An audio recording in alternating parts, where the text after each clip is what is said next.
In this world, the strong prey on the weak. Survival of the fittest, it's the law of the universe. Humans are no exception to this law. Wars, murder, revenge, jealousy are all part of human nature. It's what separates us from animals. Even in our advanced society, acts of mass genocide, racism, and greed corrupt our world. The world in Attack on Titan is an exact replica of how our real world functions.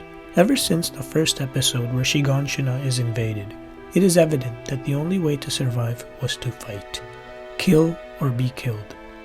The Marleyans had invaded the wall, and in doing so committed mass genocide. As Eren watched his mother get eaten, he was filled with rage, anger, hate, and vengeance. These feelings would only go away once he had avenged the fallen. To him, they were like cattle trapped in a cage. Once Eren realized his enemies were humans, he knew the only way to avenge the fallen would be to find a solution to this conflict. In doing so, he even went to Marley and spent time there trying to figure out a solution. But at the end, there was no other way. He finally realized that humans are fundamentally flawed creatures, himself included. They are hypocrites. They fail to act to the things they preach. Eren knew there was no other way than the rumbling. Everyone looks at Eren's plans and instantly condemns him without understanding his true motivations.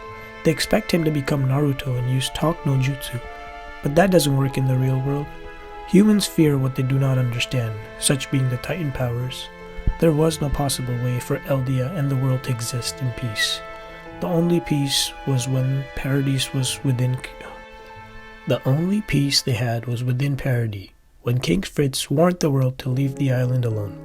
And when Marley broke that promise, their fate was sealed. Not only did Marley initiate the conflict, but they continued it. They teamed up with the rest of the world to take down Eldia, even when Eldia did not show any signs of hostility. Is killing an entire nation morally right because the entire world agreed upon it? Once again, it was kill or be killed. Eren understood that. In the end, there were only two ways the series could end. Either Eren destroys the entire world, or the world kills off Eldia. So why shouldn't Eren fight back? Do people really expect him to surrender and watch his entire country and comrades be executed for doing nothing wrong? Is this senseless violence justified? It certainly is not. Eren's actions are all in self-defense. If an intruder breaks in your home and they're planning on killing you, would you hesitate in killing them? Would you leave yourself vulnerable and defenseless to such cruelty? Eren did the only possible thing he could do, which was fight back.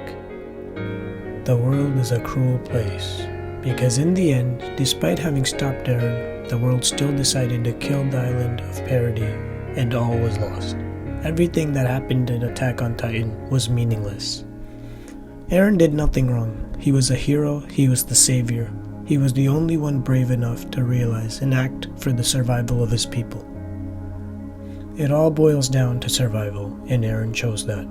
Survival of the strongest, it's the law of the universe. In the end, Eren's actions were only a product of mankind's hate and its carnal desires of immorality. Eren was never a villain, he was misunderstood. He was only a man who wanted to protect his loved ones, even if they didn't understand it.